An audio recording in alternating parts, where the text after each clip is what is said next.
This is social media versus reality.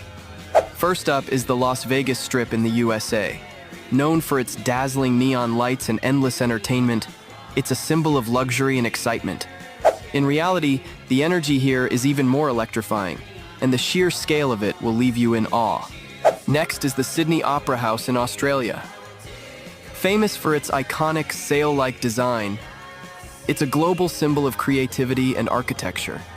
In reality, the harbor views and the intricate details of the structure are even more breathtaking up close.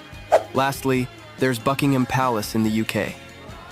Known as the royal residence and a symbol of British heritage, it's often seen in grand ceremonies.